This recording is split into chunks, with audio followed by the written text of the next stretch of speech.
Bismillahirrahmanirrahim. Assalamualaikum warahmatullahi wabarakatuh. Perkenalkan, nama saya Abdul Rauf, siswa kelas 11 IPA 1. Tahukah kalian bahwa setiap upaya lebih pasti mendapatkan hasil yang lebih pula? Demikian pula dalam sholat. Nabi SAW memberitahukan bahwasanya sholat berjamaah memiliki keistimewaan daripada sholat sendirian.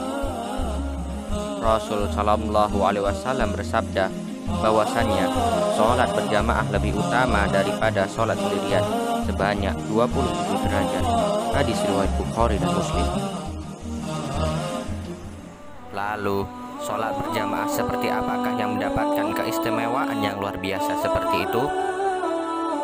Sebab tidak mungkin kita bisa selalu melaksanakan sholat berjamaah tepat waktu, terutama dalam kesibukan kita sehari-harinya. Lalu, apakah sholat yang dilakukan setelah kumandang azan atau sesi kedua, yaitu mereka yang terlambat ke masjid lalu membentuk jamaahnya setelah jamaah pertama selesai? Bagaimana dengan sesi ketiga, keempat, dan seterusnya?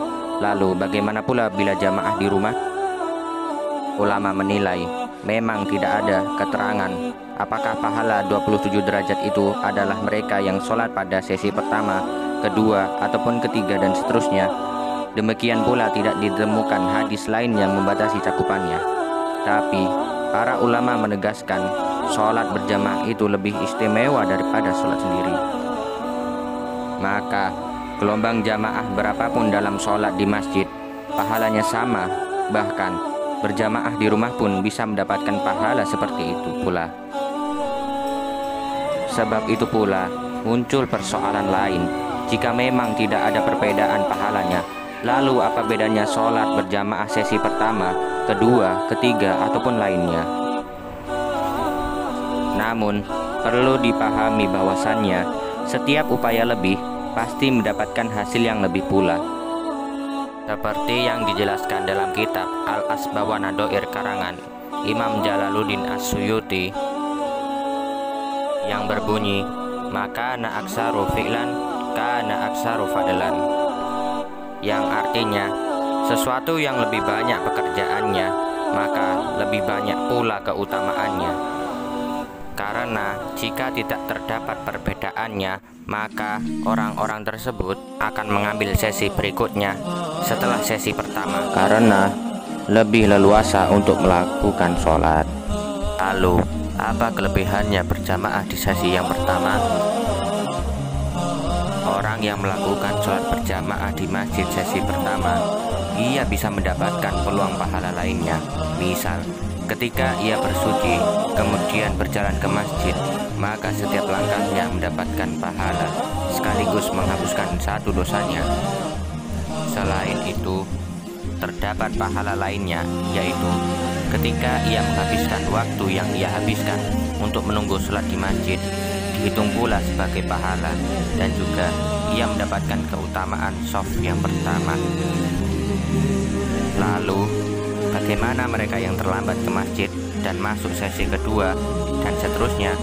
Memang baginya mendapatkan pahala 27 derajat.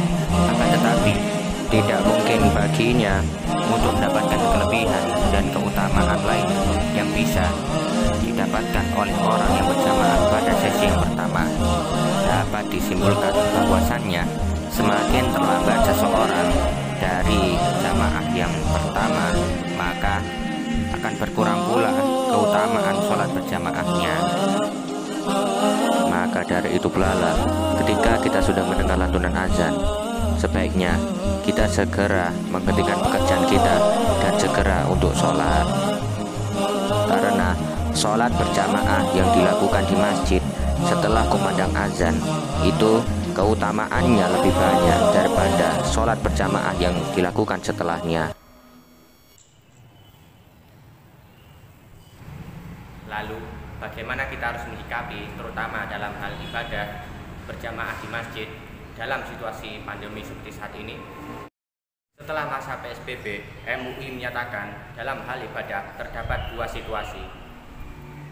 Yang pertama ialah situasi terkendali, bahwasannya suatu daerah atau suatu tempat yang sudah dapat dikendalikan sarannya, maka dalam hal ini ibadah yang semula-semulanya mendapatkan rukhsah maka boleh kembali dijalankan. Misalnya adalah sholat berjamaah atau sholat Jumat. Namun dalam pelaksanaannya harus tetap memenuhi protokol-protokol yang sudah ditetapkan. Jika suatu daerahnya belum dapat dikendalikan dengan ditandainya dengan jumlah penyebaran COVID yang masih tinggi, dalam hal ini apakah kita boleh untuk berjamaah di masjid?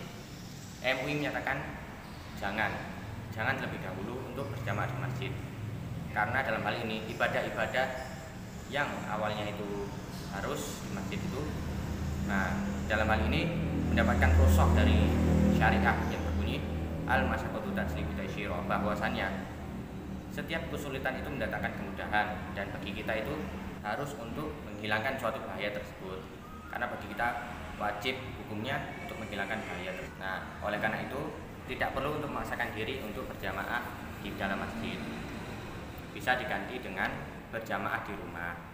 Mungkin hanya itu saja yang dapat saya sampaikan, kurang lebihnya saya mohon maaf. Sebelum saya tutup, kita tes dulu semangatnya. Wahid Hasyim. Yes, I can. Mantep. Wassalamualaikum warahmatullahi wabarakatuh.